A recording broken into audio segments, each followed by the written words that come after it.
Top quality और consistent performance के लिए सिर्फ सिल्वर पंप्स एंड मोटर्स, नाम याद रखना। સ્વાગત, હું યશ આપની સાથે. વિચારો, ભારતમાં એક એવી ઇન્ડસ્ટ્રી છે જેણે 4 વર્ષમાં 1300% ગ્રોથ બતાવ્યો. વાત છે ભારતના રમકડા ઇન્ડસ્ટ્રીની. ભાઈ, રમકડા તો ભારતના. આજે આપણે આવું ગર્વથી કહી શકીએ છીએ કારણ કે ભારતમાં બનતા રમકડાની ક્વોલિટી અને કિંમત એવી છે કે તમારે અન્ય કોઈ જગ્યાએ નજર દોડાવવી જ ન પડે. પરંતુ આજે રમકડા ભારતમાં જે મળી રહ્યા છે તેવી સ્થિતિ 4 વર્ષ પહેલાં આટલી સારી ન હતી. 2020 સુધી ભારતમાં વેચાતા રમકડામાંથી 80%થી પણ વધુ ચાઇનીઝ હતા. ભારતીય રમકડાની ક્વોલિટી અને કિંમત એવા હતા કે જેથી લોકો મેડ ઇન ઇન્ડિયા રમકડા ખરીદતા ખચકાતા હતા. આ સ્થિતિ પર નજર પડી પ્રધાનમંત્રી નરેન્દ્ર મોદીની. તેમણે ભારતીય રમકડા ઉદ્યોગને પ્રોત્સાહન આપવા માટે મહત્વપૂર્ણ નિર્ણયો કર્યા અને આજે ભારતીય રમકડા ભારતમાં જ નહીં, વિદેશમાં પણ વેચાય છે. આવો સમજીએ ભારતના રમકડા ઉદ્યોગની આસમાની ઉડાન.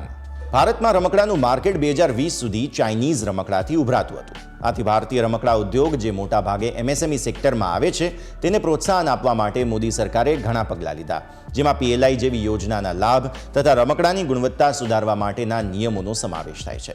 ભારતમાંથી બહાર એક્સપોર્ટ થતા રમકડાની રકમ 2020માં 300 કરોડ રૂપિયા હતી, જે વધીને આજે 4 વર્ષ પછી 2024માં 4200 કરોડ રૂપિયા થઈ ગઈ છે. આમ તો રમકડાનું ઉત્પાદન સદીઓ જૂની ઇન્ડસ્ટ્રી છે, પરંતુ ભારતમાં આ ઇન્ડસ્ટ્રીને અવગણવામાં આવી હતી. ભારતમાં રમકડા બનતા, પરંતુ તેમ છતાં આપણી 80% રકમ જે રમકડાની માગ છે તે ચીનથી આયાત થતા રમકડા પર નિર્ભર હતી. જેથી ભારતની રમકડા ઉત્પાદન કરતી કંપનીઓને લાભ આપવા સરકારે ચાઇનીઝ રમકડા પર 20% બેઝિક કસ્ટમ ડ્યુટીને વધારીને 60% કરી આપી.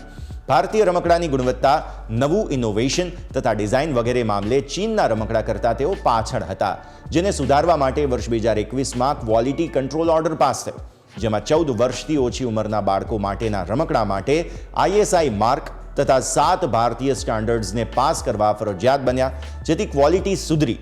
હવે ભારતીય રમકડા ઇન્ડસ્ટ્રીને પીએલઆઈ જેવી સ્કીમનો પણ લાભ મળી રહ્યો છે.